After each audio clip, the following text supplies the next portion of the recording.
d'abord d'être venus nombreux pour rendre hommage à notre cher collègue, ami, et aussi Madame Chafi, que je ne connaissais pas personnellement, mais je la connaissais par le biais de mon maître, mon ami, mon camarade. C'est le titre d'une chanson. C'est Mohamed Cherfi, Allah yarhamou, l'ancien ministre. Et c'est pour moi donc un plaisir et un honneur de présider à cette séance,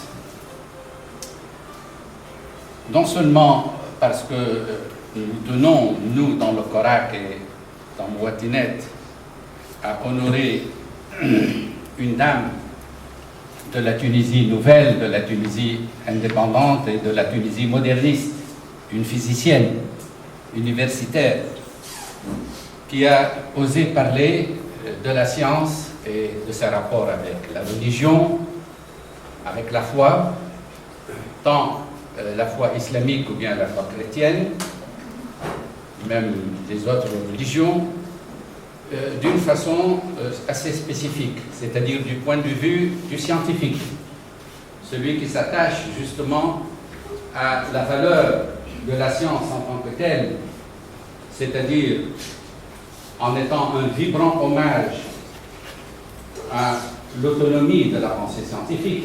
Finalement, c'est ce qui est dit dans ce postface. Et ne cesse pas, surtout dans notre modernité et dans notre actualité, ne cesse pas d'instrumentaliser la foi, d'instrumentaliser plutôt la science pour la religion. Il faut dire que cette instrumentalisation n'est pas nouvelle. Elle a eu des antécédents dans l'histoire. Ceux qui ont étudié ou ceux qui étudient l'histoire de la philosophie, l'histoire des sciences, ne manqueront pas, peut-être y en a-t-il, de la foi, les théologiens, stricto sensu.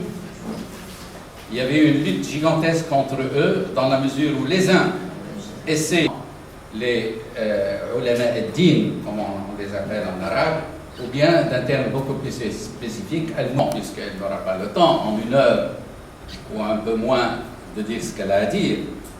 Mais justement, elle va nous parler, en puisant dans l'histoire, et dans ce qui était au Moyen-Âge, c'est-à-dire pendant ce qu'on appelle l'âge d'or de la période arabe, aussi bien chez nous qu'en Occident, et elle va montrer que, j'aurais à dire là-dessus quelque chose, et à vous autres aussi, il y a aujourd'hui une espèce d'ambiguïté, en même temps qu'une tentative de fascination, les fascinations en rejet, dans des termes presque psychanalytiques.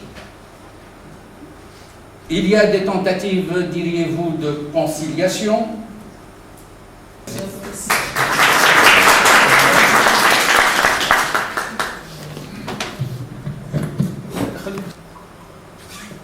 Merci beaucoup, c'est Mohamed. Je voudrais tout d'abord vous dire le bonheur que j'ai d'être à Sfax, dans ma ville natale. C'est là que j'ai appris à lire, à écrire, et c'est là que justement j'ai gardé cet amour du travail. L'amour que m'a transmis mon père, et mon grand-père, donc merci de cette invitation du collectif Le Korak, qui est une association citoyenne. Merci à Alia, ma nièce, de m'avoir sollicité pour cette intervention. Et merci de me donner l'occasion, justement, de parler de sujets qui nous concernent. Alors, pourquoi j'ai écrit un livre sur la science? Bon, on peut dire aujourd'hui, en Tunisie, on est mobilisé par la Constitution. Bon, maintenant, elle est votée. On est mobilisé par les prochaines élections. oui, mais on est aussi nécessairement mobilisé par le développement économique du pays. Et on ne peut pas aujourd'hui imaginer un développement économique qui puisse se réaliser scientifique. Aujourd'hui, on peut dire le problème numéro 1, c'est le problème de l'énergie. On ne peut rien faire sans énergie. La grande question, quelles sont les énergies? Bon, certains ont pu parler, le gaz de schiste, comment, les énergies renouvelables, le solaire, quel solaire? Oui, bon, Sfax est une ville qui est directement concernée par un point qui est absolument fondamental, c'est la question de la médecine préventive. Et il n'y aurait pas de médecine préventive sans développement technologique. Donc, en un mot, malheureusement, je vais faire ce constat, le monde musulman, je vais dire le monde musulman, le monde arabo-musulman, mais ceux qui ont promu la science étaient vraiment dans l'ensemble du monde musulman, étaient au devant de la scène pendant plusieurs siècles. Malheureusement, la science nous a échappé. Et bon, on revient à des discussions sur la science au 19e siècle, le siècle de la Nafta. Donc je vais en parler un petit peu. Et un siècle plus tard, au XXe siècle, on aurait pu penser qu'après le siècle de la Narda, on aurait été dans cet élan de reconnaissance de la science. Malheureusement, comme l'a dit Si Mohamed, il y a eu, je vais dire, des dérives. L'astronomie a été l'une des premières sciences qui s'est vraiment développée. L'astronomie, c'est essayer d'expliquer le monde qui nous entoure. Et en fait, les astronomes arabes se sont distingués. Alors, la science, dans le monde arabo-musulman, souvent on pense que ça n'a duré que 2 siècles. Souvent on réduit l'âge d'or au 8e, 9e siècle, Bit al-Hakma, les traductions, bien sûr. Mais en fait, ce qu'on ignore, c'est que la science arabe a vraiment rayonné pendant 7 siècles. Elle a rayonné jusqu'au moins le 14e, si ce n'est le 15e siècle. Donc, vraiment, elle s'est étalée tout au long du bassin méditerranéen, et puis après vers l'Asie, et très profondément vers l'Asie. Et aujourd'hui, pour ceux qui s'intéressent à notre patrimoine, sans nostalgie, parce que justement le problème c'est que beaucoup revendiquent ce patrimoine que je revendique, mais moi je ne suis pas dans la nostalgie, je suis scientifique, et justement je veux valoriser ce patrimoine et montrer que, ayant ce patrimoine, nous sommes capables aujourd'hui vraiment d'aller très loin. Alors il y a eu des recherches sur la science arabe qui sont relativement récentes, il y a 50-60 ans, et qui ont montré qu'on n'avait pas suffisamment compris ce qu'avaient apporté les scientifiques arabes. C'est pour ça que là, je vous montre un article qui est sorti il y a une dizaine d'années dans la revue Le Kramtara, la revue de l'Institut du monde arabe, Repenser la science arabe. Et en fait, les chercheurs qui ont analysé la science arabe ont montré que les Arabes n'ont pas fait que traduire. Parce que souvent on dit oui, les Arabes c'est formidable, ils ont traduit toute la science des sciences. C'est Rushdie Rashid qui a édité, donc avec beaucoup d'autres scientifiques, pas seulement français, 3 volumes d'histoire des sciences arabes qui résument un peu le point de ce qu'est la science arabe. Et la science occidentale du XVIe siècle est en continuation de la science arabe. Et elle est basée aussi sur le début de la science moderne que l'on date maintenant, non pas en Italie, en Europe, mais que l'on commence à dater dans le monde arabo-musulman. Et ça, c'est très intéressant, parce que justement, ça nous montre que, de manière définitive, que l'islam n'a jamais été un frein pour la pensée scientifique. Donc c'est aussi un des buts de mon livre, c'est de dire, voilà, aujourd'hui, il ne faut pas penser que l'islam n'est pas le frein. Le frein est ailleurs, on en discutera. Et donc, vous voyez, Rushdie Rashid dit, en défigurant les résultats de la science grecque, aussi bien que ceux du XVIIe siècle, cette distorsion, c'est-à-dire pour lui, il faut joindre les deux bouts de la chaîne, donc il y a la science grecque, la science moderne, et en fait, entre les deux, il n'y a pas un trou, il n'y a pas uniquement des traductions, mais la science a vraiment, c'est ce que la science grecque n'est pas une science moderne. Donc, vous voyez, le début de la rupture par rapport à la science ancienne, ça s'est fait vraiment avec la civilisation arabo-musulmane. Et le premier savant que je vais citer, que peut-être beaucoup connaissent, c'est Ibn Haytham, qui est en fait on peut dire, le premier savant dans cette configuration de la science moderne. Qu'a fait Ibn Haytham? Il a introduit d'abord l'étude expérimentale. Ibn Haytham s'est intéressé à la lumière. Et jusqu'à Ibn Haytham, on pensait que la lumière sortait de l'œil. Donc on confondait en fait la vision et la lumière. Et Ibn Haytham a mis en place une boîte noire avec un dispositif expérimental, une source de lumière, et il a analysé comment la lumière se propageait. Et donc il a analysé deux phénomènes. Comment la lumière, lorsqu'elle tombe sur un milieu réfléchissant, va se réfléchir, c'est la réflexion de la lumière, et comment, lorsque la lumière traverse le verre, comment le rayon est dévié.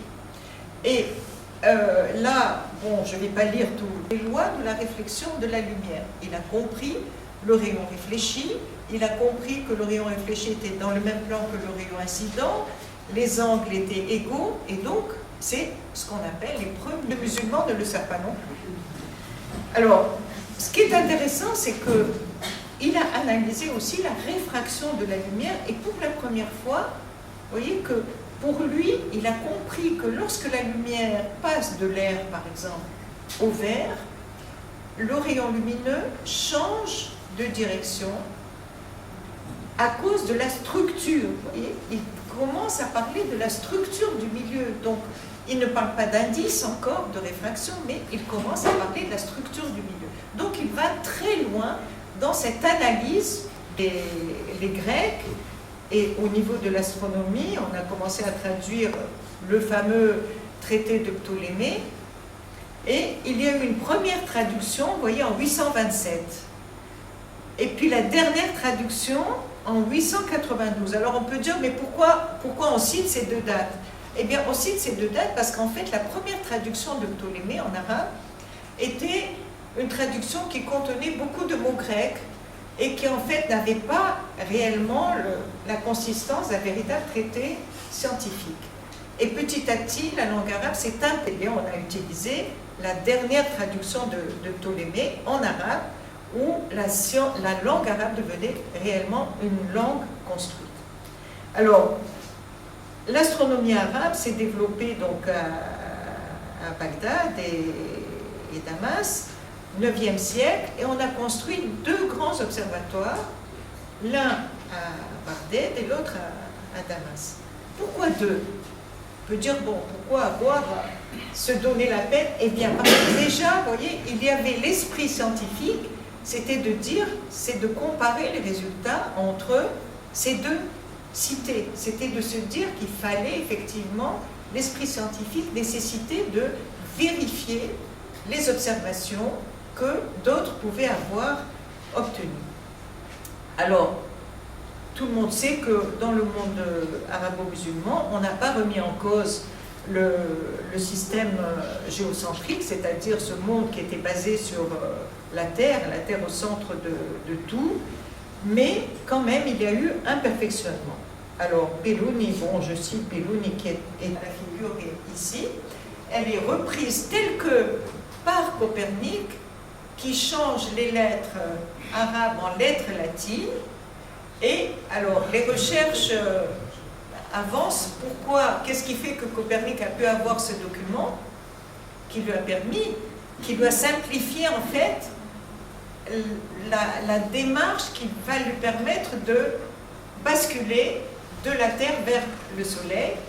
Alors, ce document de Benchetil est passé par la Grèce, donc il était en arabe, il est passé par la Grèce, il a été traduit en grec. Donc, vous voyez comment, en fait, le lien est fait, paru du monde arabo-musulman. Pour lui, l'islamisme, c'est pas l'islamisme, à l'époque, c'est l'islam. Donc, c'est pour ça que j'ai mis ces parenthèses. Et donc, pour Ernest Renan, évidemment, voilà, la science, de toute façon, n'a pas été faite par des Arabes. Ils étaient tous d'origine non arabe. Et de toute façon, voilà, la science a quitté ce monde-là presque définitivement à cause de la religion musulmane. Et donc, sur le même journal de l'Académie française, et quelques mots de Jamaluddin Afghani, donc 1883. Les religions, de quelque nom qu'on les désigne, se ressemblent toutes. Toutes les fois que la religion aura le dessus, elle éliminera la philosophie. C'est ce que disait Ibn Rushd. Et le contraire arrive quand c'est la philosophie qui règne en souveraine maîtresse. Donc, effectivement, la double vérité, tant que l'humanité existera, la lutte ne cessera pas entre le dogme et le libre examen, entre la religion et la philosophie, lutte acharnée dans laquelle, je le crains, le triomphe ne sera pas pour la libre pensée. Vraiment, quand on lit ce texte de Jamaluddin Afghani, on n'a pas l'impression que ça a été écrit il y a plus d'un siècle, parce que malheureusement, bon, on est encore... Kheleddin, donc grand réformateur tunisien, qui a plaidé pour le retour de l'éducation dans les langues étrangères et l'éducation des sciences. Alors là, à l'intérieur de leur et par suite, dans l'impossibilité vraiment construite, il y a vraiment la prospérité que par leur progrès dans les sciences et les arts. Et c'était le grand regret des grands réformateurs, justement, du 19e siècle. Et alors, il parle des sciences exactes quand il crée le Collège Satiki. Il ne dit pas les sciences exactes dans le décret où il crée l'école Sapir. Il parle des sciences utiles, pour éviter de heurter les esprits, parce que c'était un grand politicien. Hein. Et donc, elle avait fait ce fameux voyage à Paris. Donc, vous voyez que dans ce 19e siècle, en fait, on était avide de savoir comment l'Europe avait réussi son développement économique. Et donc, Rafat Tahtaoui était... Eh bien, le constat a été fait qu'il fallait effectivement se réconcilier avec la science, il fallait renouer avec la méthode scientifique. Et il y a un appel qu'ont fait les auteurs du fameux rapport arabe, qui est souvent cité d'ailleurs, le rapport arabe sur le développement humain 2003, où on voit à quel point nous sommes loin au niveau scientifique, malheureusement. Il y a des blocages. Et donc, on peut constater que depuis la fin des années 70, avec la montée de l'intégrisme, il y a un nouveau discours sur la science. Et vous voyez que là, je vais montrer un deuxième aspect qui est vraiment cliqué science et islam. Vous ne trouvez pas Ibn Haytham, vous n'allez pas trouver le Biruni, vous n'allez pas trouver Ibn Rushd comme philosophe. Non, vous allez trouver les miracles scientifiques du Coran. Et ces sites sont largement alimentés par des moyens financiers considérables, parce qu'il y a des sites, il y a aussi des institutions. Donc là, c'est le site d'une institution qui est basée à la Mecque, qui a été créée en 1983, qui est la Commission internationale des miracles scientifiques du Coran et de la Sunna, et qui a été présidée la première fois par un certain Zendeni, qui est un yéménite, un prédicateur yéménite qui qui est retourné dans son pays, au Yémen, et qui, bien sûr, maintenant plaide au Yémen pour l'introduction de la charia dans la constitution yéménite. Donc, le lien est clair. C'est si il y avait des signaux, il y a 14 milliards d'années, mais je n'ai pas le temps d'entrer dans les détails. Alors, la première figure, c'est une antenne radio qui prend cette figure du fond du ciel. Donc, vous voyez qu'on ne voit pas grand-chose, juste une petite trace. Ensuite, on envoie un satellite en 1992, Kobe, bien sûr c'est la NASA qui l'a envoyé, on commence à voir un peu mieux le fond du ciel. Alors toute l'idée c'est de dire qu'en fait, le monde est né à partir de particules élémentaires, etc. Mais pour qu'il y ait pu y avoir des planètes, des étoiles, il y a très longtemps, au moment où 380 000 ans après le début du Big Bang, au moment où les premiers grains de lumière ont jailli dans l'univers. Et donc là, vous voyez, c'est la recherche de ces petits grains. Vous voyez que la photo se précise au fur et à mesure, et la dernière, la plus précise, la voici. Elle a été obtenue en 2013 par le satellite Planck, un satellite envoyé par les Européens. Et alors, ce qui est extraordinaire aujourd'hui, les extrémistes, comment ils voient la science. Certaines parties de la science, de toute façon, nous l'avons déjà découverte il y a 14 siècles. Maintenant, le reste, les nouvelles théories sur l'homme, d'où vient l'homme, les espèces, etc., sont rejetées par... Alors, avant d'être rejetées dans le monde musulman, elles sont rejetées par ce qu'on appelle les créationnistes américains. Ce sont les protestants américains qui ont une lecture littérale de la Bible, pour qui le monde a été créé en 6 jours. La Terre, ils refusent même le Big Bang, les créationnistes américains, parce que pour eux, la Terre est vieille de 6 000 ans, et non pas de 5 milliards d'années, puisque c'est le système solaire. Et donc, il y a un refus total pour les créationnistes américains de la théorie de Darwin.